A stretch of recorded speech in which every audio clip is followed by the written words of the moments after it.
Welcome back. Today I thought I'd do a little video on niacinamide or vitamin B3. I did some videos recently about changing up your skincare wardrobe for autumn and things that I always do with my skin, and lots of you had questions about niacinamide, what it was good for and should you be incorporating it into your routine. So I thought I would go into it in more depth. So niacinamide is also known as vitamin B3, and I think of it as just one of the best all-rounders, suitable for almost everyone ingredients. And it's particularly good to incorporate into your routine in the sort of September and beyond because of its benefits in dry weather, cold dry weather I mean.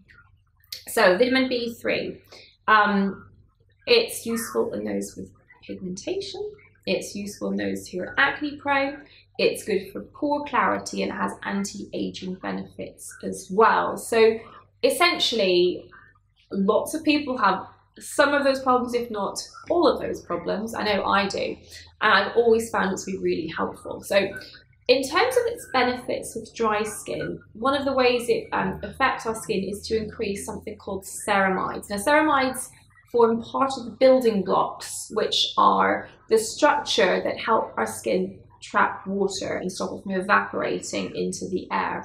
Now, this is particularly of a concern in winter when air is cold and dry, so there's very low humidity, and if you're indoors, usually the central heating is on, so again, the air is still dry.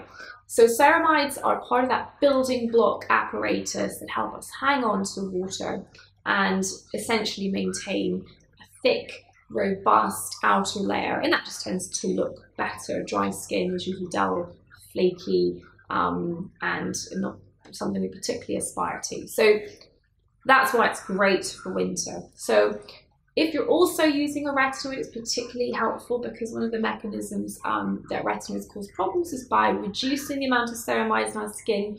So you can pre-treat with niacinamide if you're particularly prone to dryness, and that can be a great way to help you dry skin gals get used to using your retinoids, is to use niacinamide in parallel.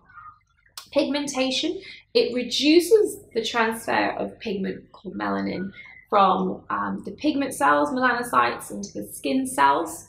So that's really helpful, particularly if you're prone to the post-inflammatory marks from blemishes. And in itself, it's an anti-inflammatory, so it's useful in unclogging pores and reducing blemishes too.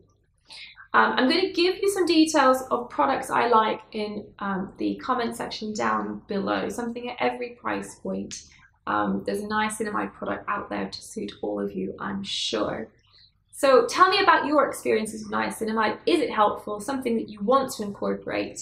And I look forward to reading your comments. Bye for now.